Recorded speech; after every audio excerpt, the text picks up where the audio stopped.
We're going live.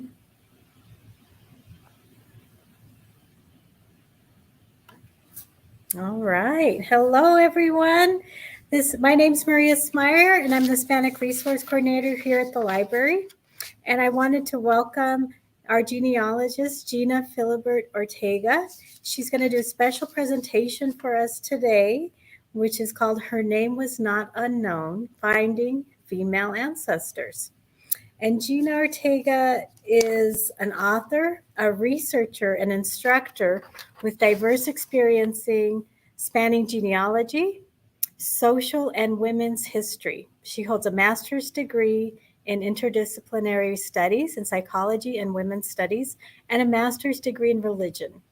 She has many published books, articles, and magazines, even online.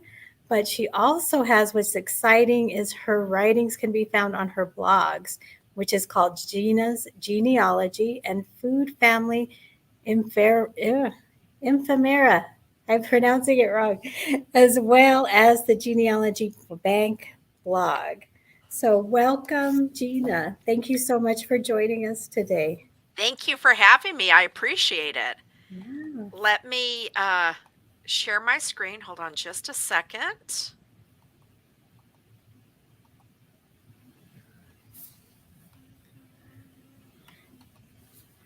Right, and I just added it to the stream. So can you see it? I can see it. Okay. All right. Well, wonderful. So we are going to talk about my favorite subject today, and that is researching female ancestors. And we're going to go beyond kind of the basic stuff and look at everything that you need to think about. So it's a lot of information.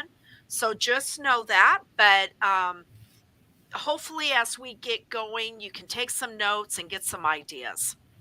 So, And if anyone has questions for Gena, I'm going to be monitoring the comments section. So please just post a question and I can definitely ask it for you.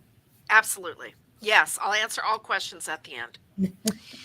So, why is finding female ancestors so hard? Well, typically it's because we tend to think that female ancestors, all they did was housework and kids and made dinner. But actually, female ancestors were involved in all kinds of things.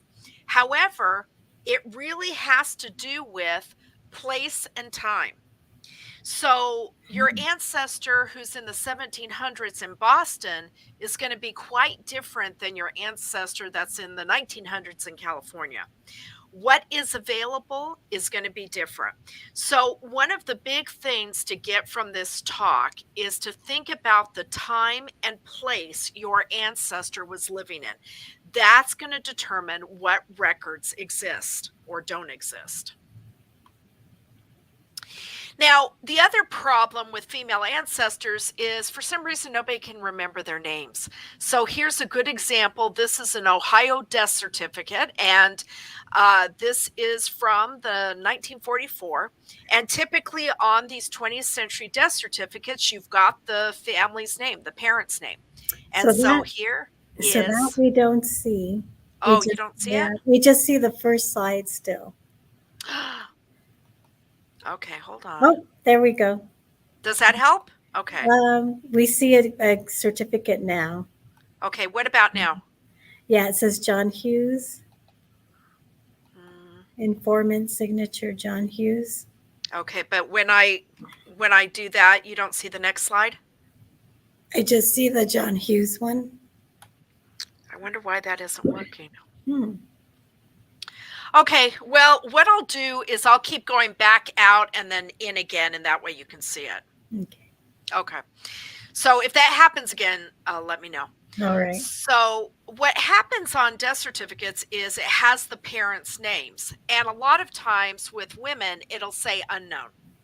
So there's a reason this happens because, the informant actually may not know very much about the deceased parents. But it's something that we have to deal with our family history.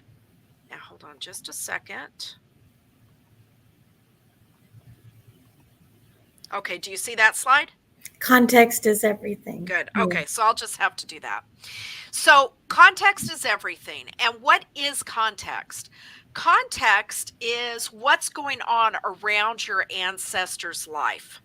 So, it's the set of circumstances that surround a particular event, a situation, etc.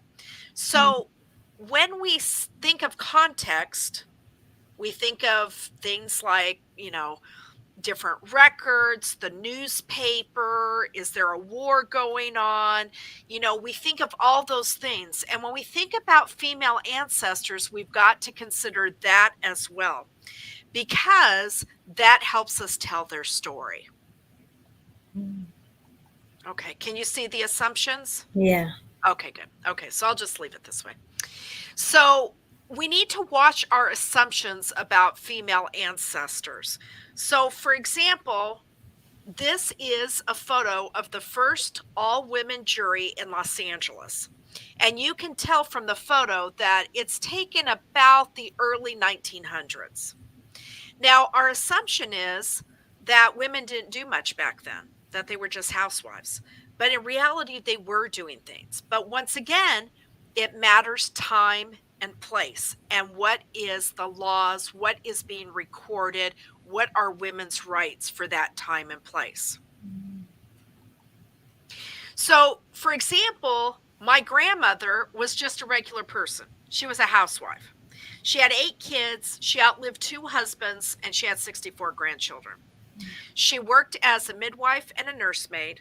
She was a young widow, and she had children, so she learned to work as a hairdresser. She made candy. She worked in a hospital, so she had to do what she had to do to survive. Now, it's easy to think she was just a housewife because there's nowhere where it's really recorded all these various things that she did. Now, that might be different once we get the 1950 census. But I want you to show you something. Sometimes women's lives are easily forgotten. So, this is the death certificate for my grandmother's husband, my grandfather, and he died when my mom was a little kid. So, you can see on this death certificate, I've highlighted her name, Clara, and she is up here in the informant signature. And then she's down here where it says registrar signature. So I asked my mom, I said, was grandma a county registrar? And she said, no. Why do you think that? And I said, well, because her signature's on that spot on this death certificate. And she said, well, she was upset. She was upset her husband died, and so she signed in the wrong place. And I thought, well, that is possible. That's an assumption. But Arizona's death certificates are online. So I looked at the county, and sure enough, she had signed a few people's death certificates. So the fact is, it's easy to forget what women did, and we have to not make assumptions, and we need to carefully analyze. So, what I'm going to suggest to you is that you think about 5 steps to finding women, and we'll fill this out as we continue. You need to research the woman. You need to research the family. You need to research the history of that time period. You need to research the locality. And you need to research her fan club. Now, we'll get to fan clubs in a little bit, but successful research requires you to do all of these things. You can't just research her, because the fact of the matter is she might be missing in records.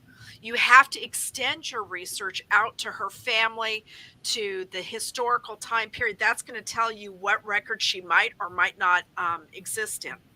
So, and you need to look at the locality and see what records exist for that time period. So let's talk about how you do that. Let's get started. Number 1 is you make a timeline. And it doesn't matter if you know very little. That's okay. You want to put down what you know so that you can get started, and you can say exist for this time period and in between what I know. So whether you do that with a notebook and a pen, or you do that with a Excel spreadsheet or a Word document. However you do, keep a timeline so that you can stay on track with your research. Now, when you start your research, you're going to check your usual sources. So typically we start with the census, right?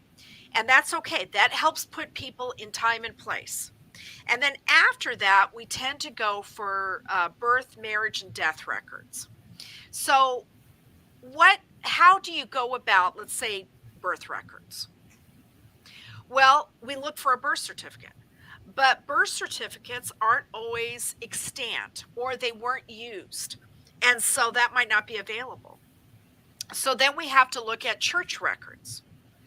And so that is an alternative for a birth record. Now, death records have birth information, though they're not usually very accurate, but you could try that. There's other sources you can look as well. So, for example, a child's birth record might have the age of his mother or her mother. The federal or the state census might. School censuses might. A family Bible or midwife papers. Once again, you've got to look at time and place, and that's going to help you determine what you can and cannot find. Now, what about a death? Well, typically we look for a death certificate, but really until you get into the 20th century, death certificates were not uniformly recorded in the United States. So where else can you look? Well, you can look at maybe a church record that would substitute for a death certificate. You can look for a newspaper, like an obit or maybe some sort of article. You can look at a cemetery record or a funeral home record. Funeral homes start right after the US Civil War. You can look at a military record if she is getting a pension, for example, off her husband's service, then they would have had to notify the government when she passed. Maybe a land record would give a hint, maybe a local scrapbook or a journal. So you need to think outside of the box and think about what is available in that time or place. Now, when we think about women, the obituaries for the people around them might be of help. So when you think about researching her, consider her family members, the family she was born in, but also the family she may have created when she married. So for example, and I'm sorry this is kind of blurry, this is one of the obituaries for my great great grandfather, and at the bottom you can see it says the survivors are his wife Bertha and his children, Mrs. Bessie Hammond, Mrs. Lillian Flemmer, and Mrs. Mary Philibert. Now his name is Joseph Chatham. So now we know what their maiden names were because that's their dad. So that's why you have to look at not just her, but you have to expand that research out because sometimes the clues for her life are in her birth family or her family with her husband. Now, church records can be a vital record substitute. And when we think about women, women are often recorded in church records because they're churchgoers. So, for example, there are meeting notes in some denominations. Now, obviously, this is going to change depending on what the denomination is. So, meeting notes, baptisms, vital records, alternatives mostly, membership records, obituaries. Sometimes a church will have its own periodicals with their own obituaries. Churches can have a census. The Mormon Church does, and the Catholic Church did. Excommunications, that can be a way to find more information, or any kind of women's group that is associated with that church. So that might be specific to that denomination, or it could be that religion or something larger. So that's another place to find out about women's lives. Now, what I'm going to do in our time together is I'm going to talk about library and archive research. And that is different than genealogy research. Now, what I mean by that is that in genealogy websites, you search by name, date, and place. And that has to do with how the information is transcribed and indexed. But in libraries and archives, it is cataloged differently. So you want to create a list of keywords. And so one thing that you need with that keyword is places. So what is the name of the place that she is from? So for example, is the name of the place where she's from have a regional nickname? Like where I used to live, it was the Inland Empire. What's the city name? What's the county name? What's the state name or the region name? You need to write all of that down because that's how you need to search. All right. And you need to search all those different ways, not just one way. Did she have an occupation that you know of? That might be a way to search, or an employer. What was her religion? That might be a way to search. What membership groups was she a member of? And this could be membership groups that she herself was, or that her husband was, and that she was in an auxiliary, like he was in the Masons or the Odd Fellows, and she was in an auxiliary to that. And then maybe some kind of event that has to do with her life that you might not find her specifically, but you might be interested. So my great grandmother lived in Long Beach, California during a really huge earthquake in the 1930s. And she used to tell us how it made her so mad because she lost all her china. Now, I don't have anything that talks about her specifically in that earthquake.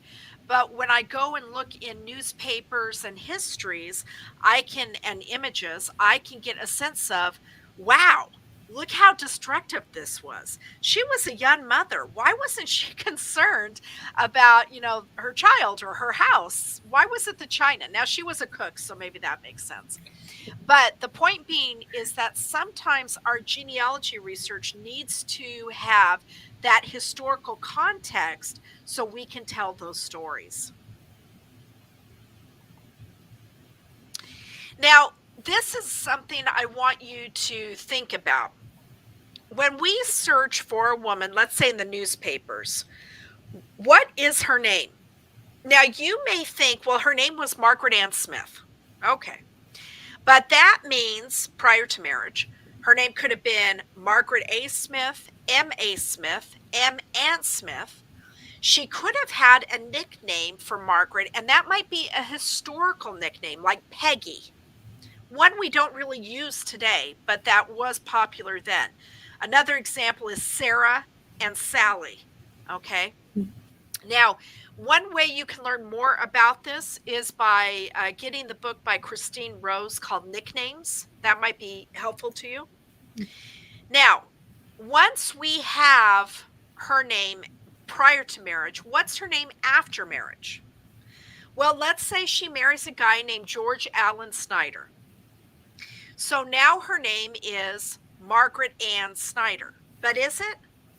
Because it used to be that women went by their husband's name. So she was Mrs. George Allen Snyder. And then all the variations on his name. J.A., George, G.E.O., because that's an abbreviation for George. Now, if he dies before she does, or she divorces, then maybe she goes back to Mrs. Margaret Snyder. If she's in a small town, she might be the widow Snyder or grandma Snyder or whatever. You get the idea. Write down all those variations and all the possible misspellings. Now, you may say, well, how can you misspell Smith or Snyder? You can do it in all kinds of ways. So start thinking about what the name sounds like versus what you know to be the proper spelling. Now, on genealogy websites like Ancestry, you can use wildcards and the sound decks to help you find variations of those names, and that might help you in cases where you can't find something.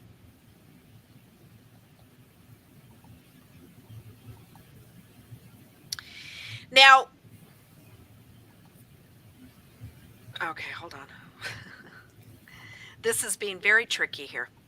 One of the things to consider is use all of a website, not just part of it. And this is true for Ancestry, it's true for FamilySearch, it's true for Google. So let's use Google as an example. You know that Google has a search engine, right? And you can look for things. And you should do that with your female ancestor. But it also has various other products, including Google Books, Google Newspapers, Google Scholar, Google Images, and Google Patent Search. So, although you should be able to find any results in any of those as you search, you're not going to find some of them like Google Scholar.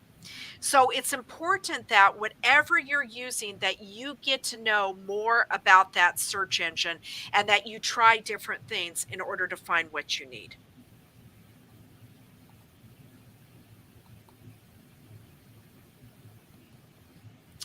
Now, one of the things you're going to be asking as you listen to this is, what about the maiden name?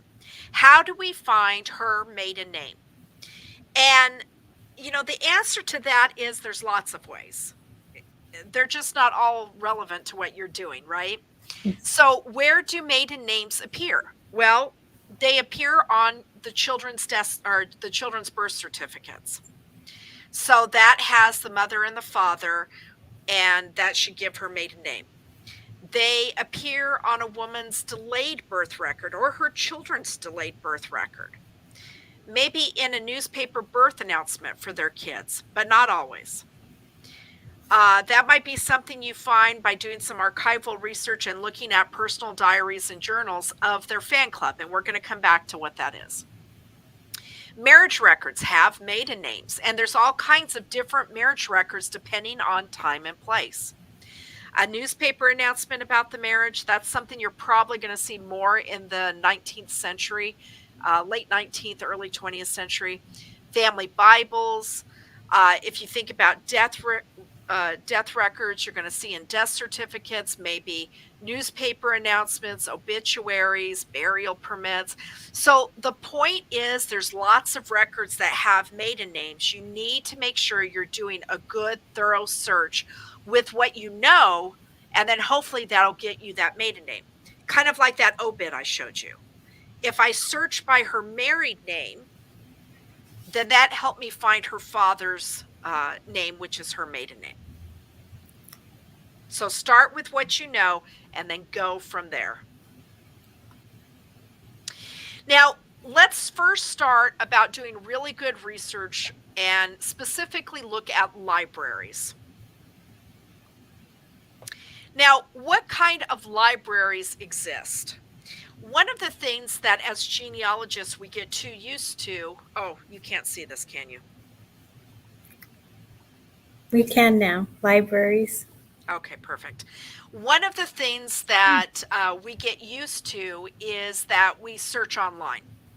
Well, with libraries and archives, you start with that online search, but then you're probably going to have to go to that place. Now, what libraries exist that can help you with your research? And I should also say, you know what? I'm not saying don't look online. What I am saying is you're going to have to do this as well as look online. And we'll look at an example for that. Public libraries where you are and where your ancestor is important. The library where you are, that's going to help you with things like interlibrary loan and reference materials and databases that you can use by using your library card. The public library where your ancestor lived, that might help you because of digitized content or even family files. There are private libraries, and these tend to be libraries where you have to have some kind of membership or some way that they allow you in. So, for example, DAR might be an example of a private library. Academic libraries are at universities and colleges, and the benefit of an academic library with your genealogy is that they often have databases that are unavailable at other types of libraries and to individuals. So they have massive newspaper databases, for example, and those might be incredibly helpful to you. Now, you may have to go to that academic library to use it, but it's going to be well worth it. Some states have a state library, not every state. And sometimes it's a state library, a state archive, and a state historical society. So that might be useful. They may have materials that have to do with the state history and institutions within that state and state newspapers. National libraries like the Library of Congress, the U.S. Department of Agriculture Library is really great if you're looking at farmers and farmer wives. Those can be useful. The Library of Congress has some great digital collections that includes images and maps that can be incredibly helpful. And then finally, genealogy libraries. Now, I'm not talking about the genealogy section of a library. I'm talking about libraries that's what they do. So, the one that you're most familiar with is probably the Family History Library in Salt Lake City, Utah. But there's also the Clayton Library in Houston, Texas. There's the Midwest Genealogy Center in Missouri. There's the Allen County Public Library in Fort Wayne, Indiana. There's the Godfrey Library in Connecticut. There's the Sutro Library in California. Now, these libraries, even if you say, I'm never going to any of those places, that's okay. Because in some cases, they have digital collections online that you can use. A good example is Fort Wayne. You know what? They have probably the second largest genealogy collection in the United States. If you don't plan to ever go to Indiana, they have about 120,000 items digitized on Internet Archive. And then they have other things digitized on their website. So don't say, well, I'm never going there. It's no use, because a lot of times these places have digital collections online that you should check out.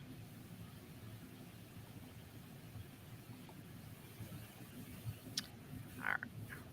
So let me start with the first resource for you to think about finding female ancestors and histories and things about female ancestors.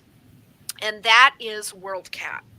Now, I'm not saying don't look at the library catalog for whatever library you're interested in. What I'm saying is look at this as well. Worldcat is a library catalog for the world. It's 10,000 libraries, 2 billion items. Now, not every library participates. So, what that means is you do have to look at other library catalogs.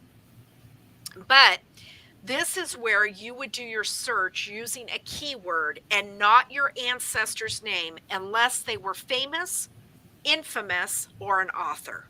Okay, so this is where you want to do the search by place, for example, or an occupation or a religion.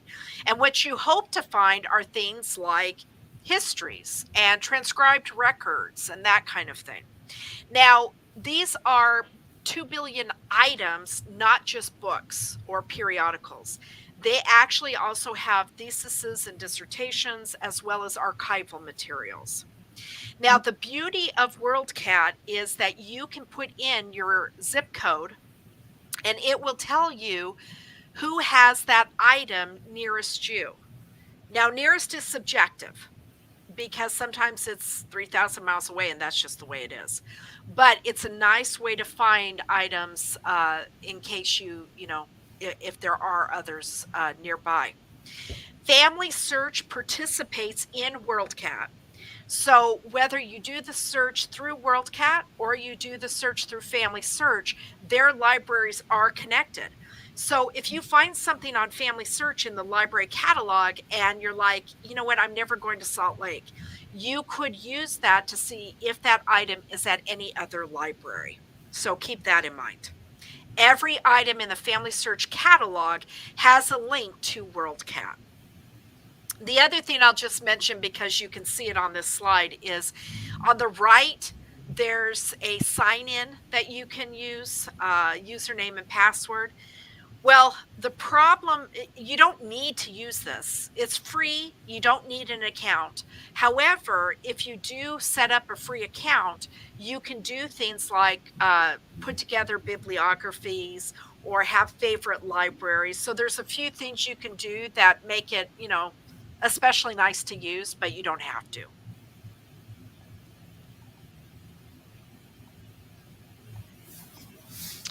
Okay, now I want to talk about digitized books because obviously we go to libraries for books, but what about digitized books? So let's talk about a few of those examples. One is Google Books. Now, Google Books is a digitized book website that includes books, periodicals, and actually newspapers. Now, all that stuff I said about searching on keyword, you don't have to do that on Google Books. You can search by a name because everything is OCR'd, optical character recognition. So, so you can just search by whatever you want. Now, if you have Gmail or a Google account, I heavily suggest that you use this while signed in because what happens is it allows you to use something called My Library. And you can see that here on my screen, it's in purple. You can save what you find on virtual bookshelves. And then when you go to the library or you're doing research with a cousin, you can share those virtual bookshelves or refer back to them. And typically, what I do is I put together bookshelves for places or for surnames or something in particular, like farmers' wives or the Women's Christian Temperance Union or something she was involved in. Now, this is a search just like Google, and you will get your results that you can then narrow down by a time period. You can also narrow it down by a type, like a book or a newspaper, for example. Google News Archive, actually, the results you can find in Google Books. So that's one of the things you can use it for. Now, out of these digitized book websites I'm showing you, I would, if I were you, at least use Google Books. It's the easiest to use and it's a good way to kind of get started. Search by the place, but also search by your ancestor. You want to see what you might find history-wise and maybe even city directories. Now, this is another digitized book website. It's called Internet Archive. Now, it's a little more tricky to use. But do you see that orange book? It looks like an open book there towards the middle. That's the text collection. You can click on that, and then you can further click on US libraries or Canadian libraries or whatever you want. You can also search within here for the Allen County Public Library collection. So that's also something you can look. They actually have not only books from Allen County Public Library, but also microfilm. So there's a lot to discover here. The search isn't as easy as Gena or as Google Books, but you just have to get used to it. Now, the other digitized book website I want to show you, and this isn't the only one there is, but it's the last one we'll discuss, is Hattie Trust. This is different than the other two I showed you. The first one, Google Books, was mostly Google digitizing stuff and then inviting publishers. Google eventually decided they weren't going to digitize anymore. And so it's just publishers and what they previously digitized. Internet Archive is what they digitize, and then other people who have collections on there, universities, public libraries, individuals. Hattie Trust is a consortium of various academic and larger libraries, and everything they've digitized. So it's kind of like a one-stop shop. Now, the bad thing is some of the content you have to be logged in with a subscribing institution's library card.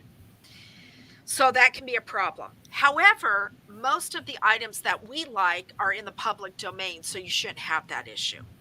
So you would search this, just like I said before. You could search by name, but I would also encourage you to search by keyword. Okay.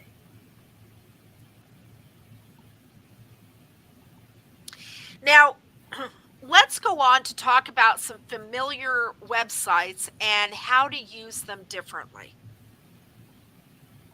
And the first one I want to talk about is FamilySearch. This is a website you should be using every time you research.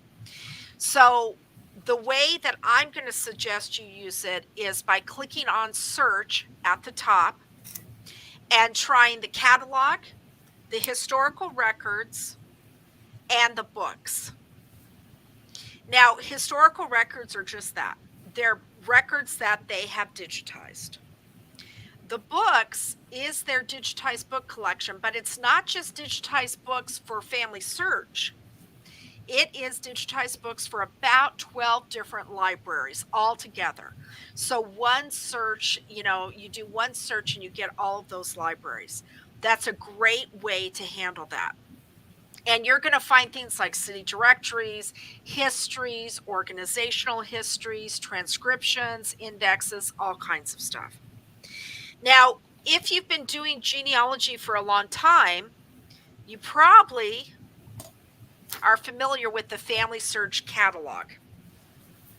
Now, this is a catalog of everything available at FamilySearch, at the Family History Library, and online for FamilySearch. Now, it is not everything in that book collection I just told you about, because those are items that are also on other libraries' websites. This is just what's available from FamilySearch. So, you can search by different ways, including place, surname, title, author, subject, and keyword. What I'm going to encourage you to do is search by place. So remember, we thought about that before we started, and we want to search by a city or town. We want to search by a county. We want to search by a state. And the reason is because the records that you are looking for your female ancestor might have been done on a town level or a city, a county level, or a state level. So we need to search all those ways. Now, you could also search by keyword, and that's also important. So, for example, you could search by Quaker women. Let's say your ancestor was a Quaker, and see what resources they have for Quaker women. You could search by a name of a women's organization. You could search by something particular about your ancestor. You could even search by place and keyword, but I would not suggest doing more than 2 items. So place and keyword, or surname and place. I wouldn't do 3 because you're not going to get very many results that way. Now, over to the right of the catalog, you can see that it mentions Worldcat and Archive Grid. We're going to talk about Archive Grid. But Worldcat, as I said before, FamilySearch participates in Worldcat. Now, the reason you want to search by a keyword is not everything is by your ancestor's name or by the place they lived in. And this is a fantastic example. So in this case, I did a keyword search for women newspapers just to kind of see what would happen. And this is one of the results that I got. This is an index of American women in colonial newspapers through 1800. So that time period that everybody says is impossible to research, this is an index where a woman went through all these New Hampshire newspapers and pulled out references to women and put it in a book. Now, there would be no way for me to find this except for looking by keyword. And then this is a book at the library, so you would either need to look at it there or see who else has a copy. But my point being, don't get stuck on just searching for someone by name. Also search by location and by a keyword.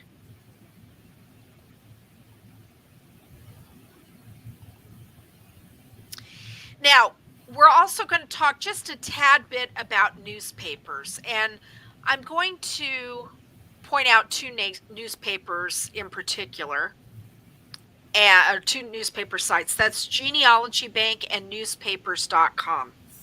Now, Genealogy Bank has newspapers from 1690 to present day. They have digitized newspapers as well as transcribed obituaries. 1690 was the first U.S. newspaper. It lasted for a day.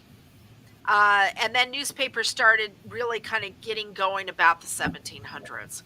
Now, those early newspapers, you're not going to see a lot of women listed. However, it depends. When you get into the 1800s, mid 1800s and on, that's when you're going to see more.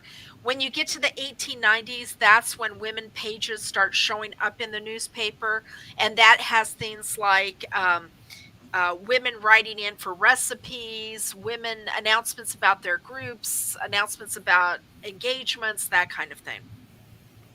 Now, Genealogy Bank, one of the nice things about it is that you can search by name, but if you are searching by someone who's got a surname that's very common, or it's a name of it's a noun or a verb, you can on Genealogy Bank include and exclude certain keywords, and that can help you.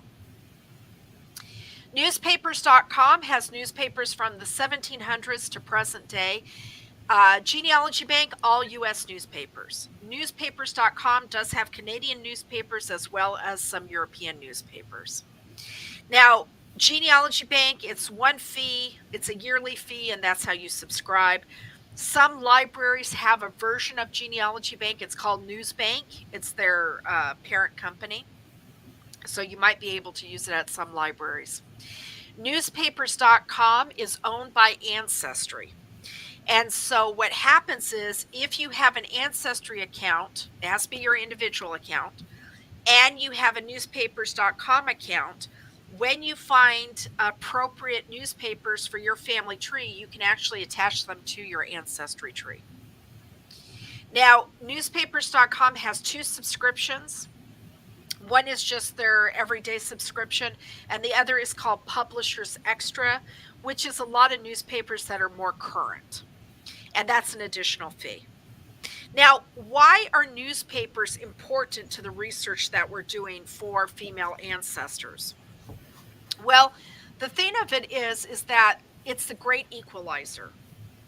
You know, young, old, men, women, poor, fabulously wealthy, they're all in the newspaper. And so it's a good place to look, especially if you have female ancestors in small towns. Now, what if you have immigrant ancestors? Genealogy Bank actually does have some ethnic newspapers for different communities. These are newspapers that in some cases are published in the US, but they're printed in a different language. So, for example, Spanish language newspapers, or Jewish newspapers that are in Hebrew, or Italian or German newspapers. And then they also have African American newspapers. So that's an extra that you might find on Genealogy Bank. And that might help you with somebody who's a recent immigrant or isn't going to be found in a larger newspaper like the LA Times, for example.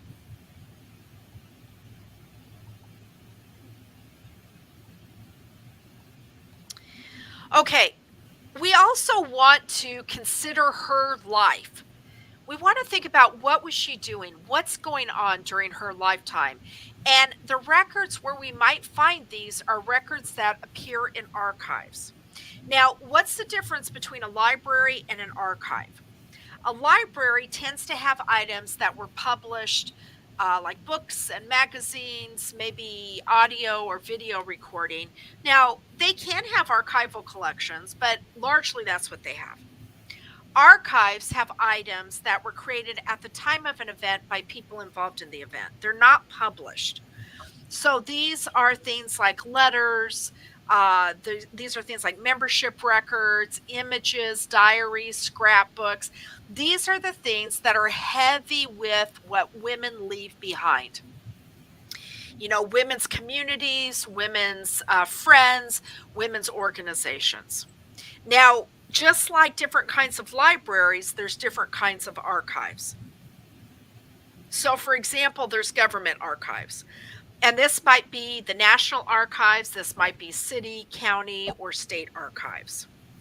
There's corporate archives. So if your female ancestor was part of some kind of business, that might be something to look into. There's academic archives. So just like there were academic libraries, archives exist at those libraries, and they tend to gather items for their academic community, for the larger city community, and then for whatever they're interested in gathering. So, for example, Texas Women's University has a culinary collection, and they have archives that have to do with the WASP, the Women Air Service Pilots of World War II. So, academic institutions are very crucial to researching women. Historical societies have archives, and these might be on a city level, a county level, a state level, a region, or even a topic. Museums have archives. So if you're researching a woman, you want to look at the museum where she lived, the local history museum, but also look for museums that might be for a religion or an occupation. That might help as well. So I research a woman who was a painter in the late 1800s, and so I look at art museums, for example. And then finally, although there are other archives, but the last one we'll talk about is religious archives. These might have membership records, they might have records for those who worked for that church, they might have histories, they can have all kinds of things. Now, just like we looked at Worldcat for libraries, we're going to look at Archive Grid for archival collections. And just like Worldcat, Archive Grid isn't every archive. It's worldwide, but it's not every archive. So keep that in mind. Now, it is constantly changing, so you're going to have to go back and forth, to see what has been added. And just like Worldcat, we're going to search by a keyword. We're not going to search by their name unless they were famous, infamous, or maybe an author or somebody who was rich who would have had a collection. So instead, we're going to search by a place or some other word to describe what we're hoping to find. So here's an example. This is the Dorcas Society. This is a Christian benevolent group that women have been involved in since the 1800s. They do benevolent sewing for other women, I believe, still today. So this is the list view. So there were 214 results. And so this is two of the results from that 214. And let's just look at that top result. It says Dorcas Society Records 1811 to 1875. These are from Salem, Massachusetts. They're at the Peabody Essex Museum, and they're one box. Archival collections are measured in folders, boxes, linear feet. Now, it says that they're a charitable society. The records include meeting minutes, constitution, account book, recording contributions and purchases, distribution book. So what's that got to do with my female ancestor? Well, there's meeting minutes, and she might be mentioned in that. There's contributions and purchases and distributions. She might be mentioned in that. And in fact, even if she wasn't a member of the Dorcas Society, if she received their benevolent work, she could be in that distribution book. So once again, we got to consider what is going on in that place where our female ancestor is.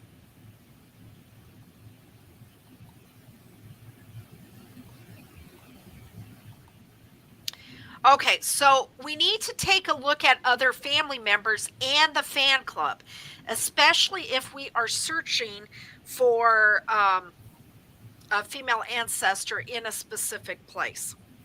So what's a fan club?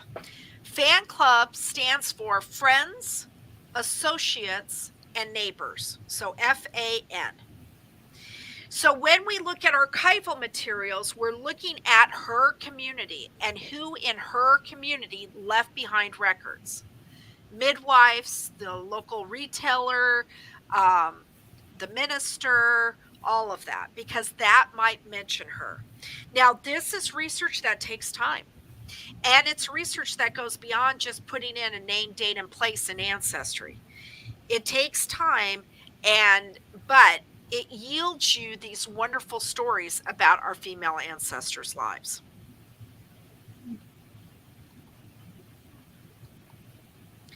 Now, who makes up our ancestors' community when we think about those archives? Well, the church they went to, the school their kids went to, work, their husband's work, their father's work, her work, organizational memberships, fraternal orders that her or her husband is a member of, their neighborhood, an ethnic group they belong to, any kind of benevolent pursuits. Maybe she's interested in orphan children or animals or destitute wives. That might be part of that. Political memberships and activism. So, for example, suffrage or even temperance. But we've got to remember that not all women are the same. And so, not all women believed in suffrage, for example. Now, obviously, where she's living, the time she's living, and her circumstances are going to dictate these kinds of community organizations and groups that we're going to look for.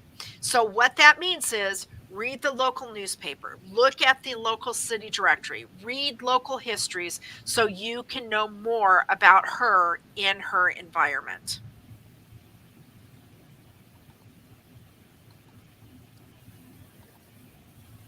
So this is the who cares slide. So you might be sitting there going, who cares? That's too much work. You might be right. So why do we care? Well, it might uncover familiar relationships. When you extend that research out, you might find that another family member who you weren't aware of left a lot of stuff behind. It could help you with migration. Why does she move from, Kansas to California, for example? That might help with that. There might be a mention of her in someone else's personal papers or collections. It might point to other records that you weren't aware of and that now you are. It helps to reconstruct her life and to tell us what her everyday life was like. Remember my example about the earthquake? I can guarantee there's nowhere that talks about my grandma losing her china in the earthquake. But when I look at photos of the earthquake, when I look at a map and pinpoint where they were, when I look at newspaper interviews with people who talk about that experience, that helps my kids understand what that would have been like. It also helps us understand history and its impact on our ancestor. You kind of got a taste for that in the last 2 years when we think about the pandemic. Our ancestors lived through a pandemic in 1918. So when you think about the history our ancestors lived through, this, doing this deep dive, looking at archival materials can help us understand better what was life like.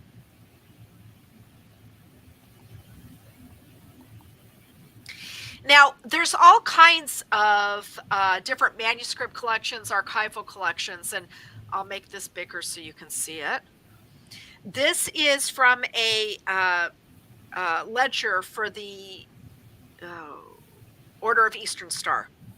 And so you can see it's about every meeting, it's the date, it's who was there, and it has some information. The women who died during the year, there's information about that. There's information about, the cemetery they were buried in. There's information about luncheons they had and what they ate. It is a fabulous study of that group. That's the kind of stuff we're looking for when we look at archival records.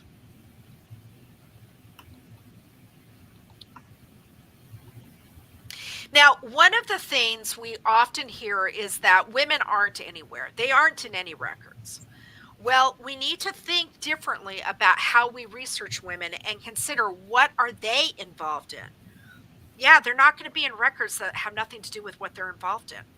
So one example is cookbooks, specifically community cookbooks. And we're actually going to talk about this in a few weeks. But community cookbooks have the name of women who are part of some kind of organization. It can include familial stories. I've even seen community cookbooks with photos. So the thing is, we need to know about her community and what's going on so we can find these records that she is personally involved in. Now, is this a record that is genealogically relevant? You might say no, but it's actually like a city directory. This is the Donor Club Cookbook. They're in Elgin, Illinois in 1948, and here's the people who were their members. What's the city directory? It's a listing for a place at a specific time and has names. That's what this has as well. So we just need to think differently about what's available during her time and place.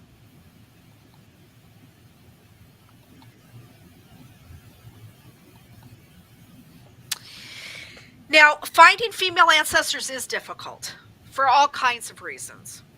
So it's helpful if you try different tactics and not just sit inside your home office and hope for the best.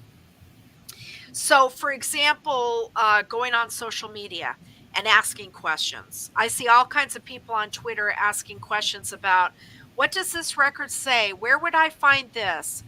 On Facebook, you could join groups for the place that you're researching, the local museums, the local libraries, and you can ask questions. So go outside of yourself because everybody has something else to offer. Join a genealogy society and ask questions there. Join a genealogy society where your ancestor lived and then ask them questions or take part in their meetings because they're online or read their newsletter. Ask them to do research for you. Ask your family. You know, we often assume nobody remembers anything or they wouldn't know, but it can be useful to ask, even siblings or cousins. Post for help on blogs, message boards, or websites like Facebook and Twitter. I'll tell you, I research a woman who was a painter in the late 1800s. I have one post on a blog, and I did it on Google's Blogger, and I have her name, I have some details about her life. About once a year, someone emails me and gives me information because they Googled the person, the woman I'm researching, and they found me that way.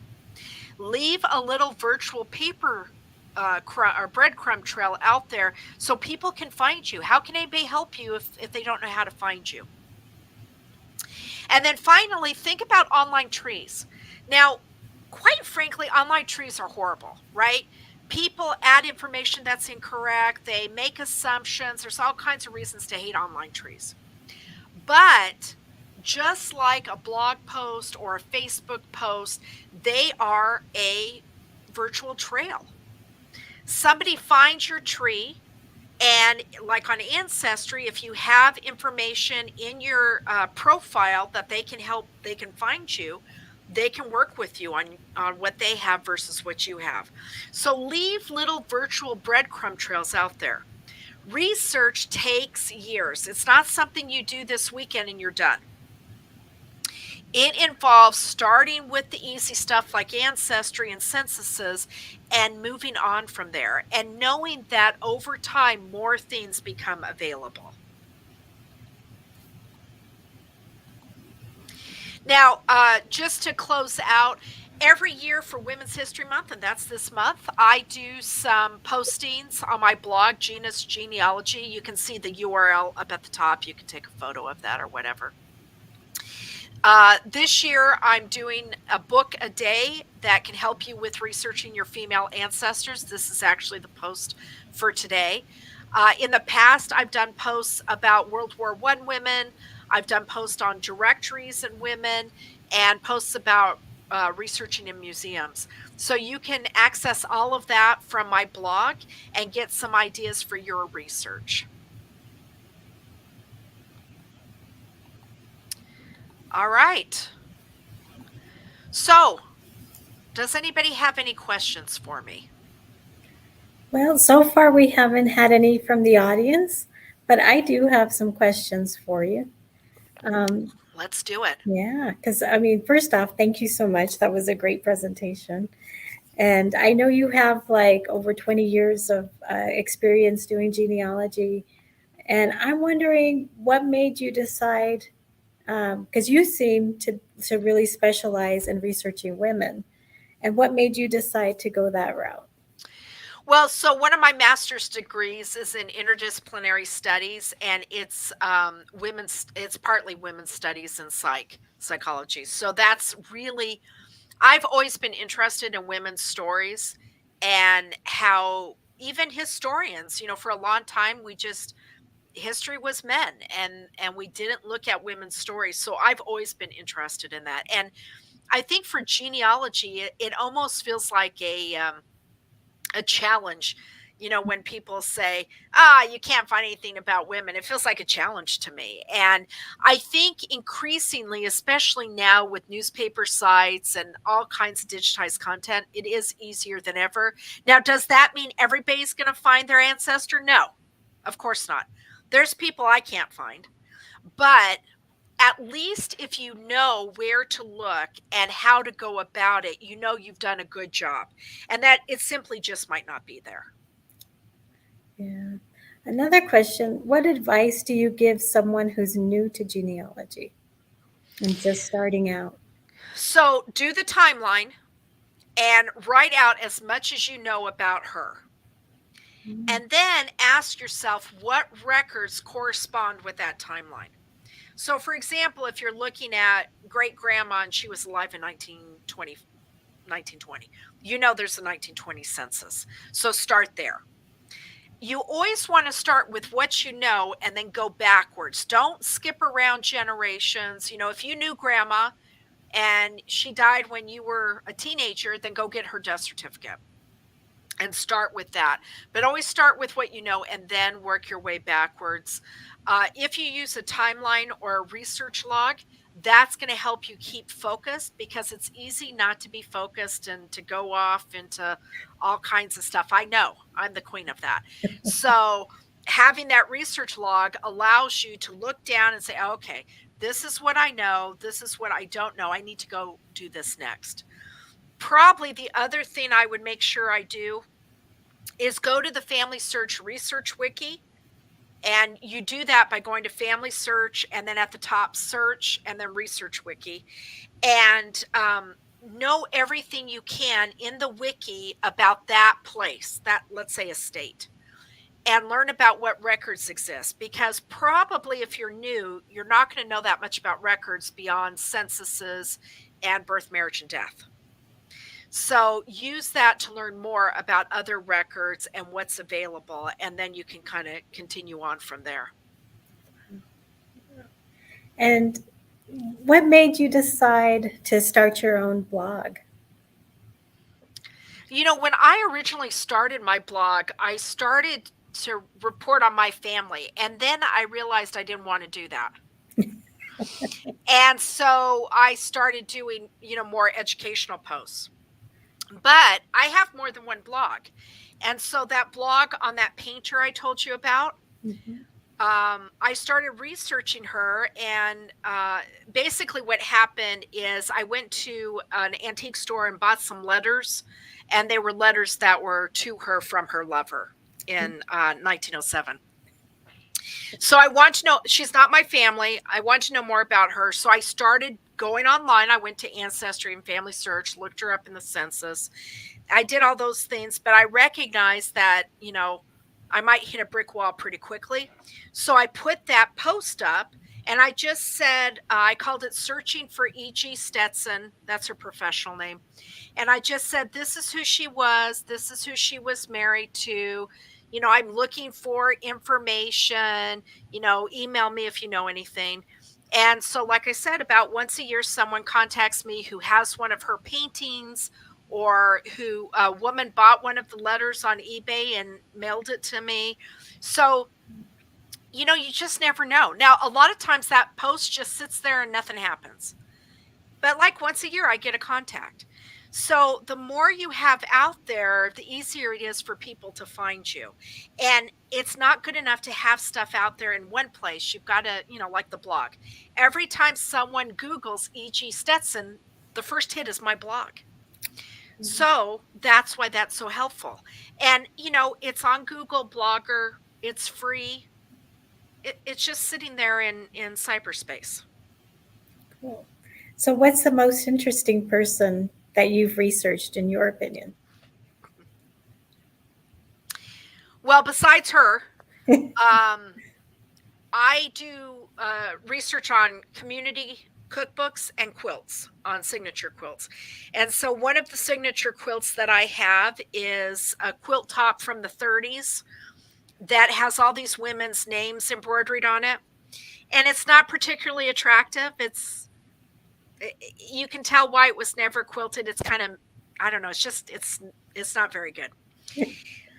So I started researching. I didn't know anything about it.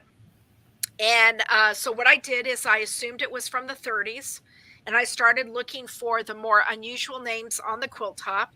And I went to the 1930s census and realized that all the women lived in Evansville, Indiana.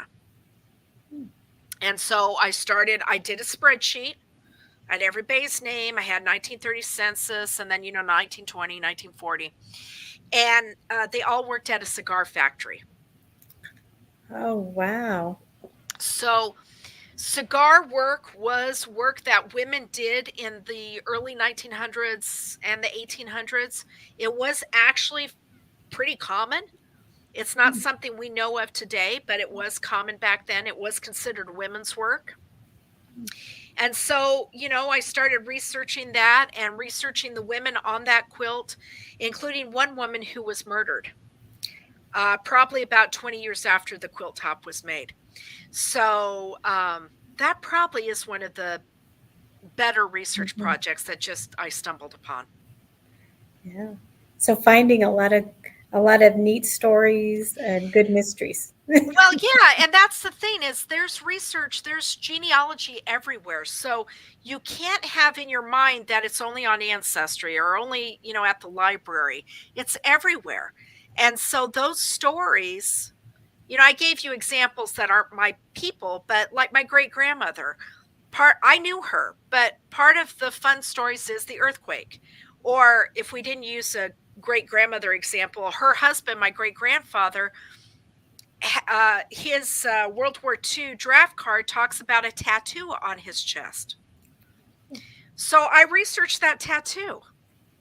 Now, you may say, that's not genealogy. Well, of course it is.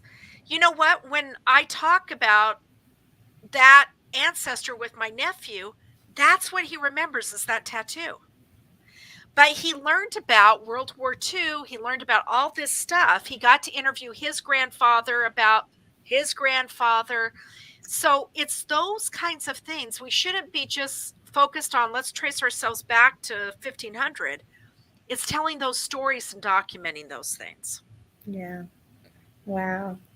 Thank you so much, Gena. You're welcome. Yeah, we don't have any other questions today, but I do want to let you all know that on March 23rd, 3 o'clock, which is also Wednesday, we will be interviewing Gena again, and she will be presenting Researching Women Community Cookbooks and what they tell us about our ancestors. Yes. Yay. So I'm That's gonna be looking fun. really forward to that. Thank you so much. This was such an informative and fun presentation. Thank you so much for having me. I appreciate it. And thank you for, giving a voice to all these women and allowing, giving everybody an idea of how they can do it for their own family as well. So Thank thank you. you. So thank you, everyone. And I hope you join us on the next one. Bye. Bye.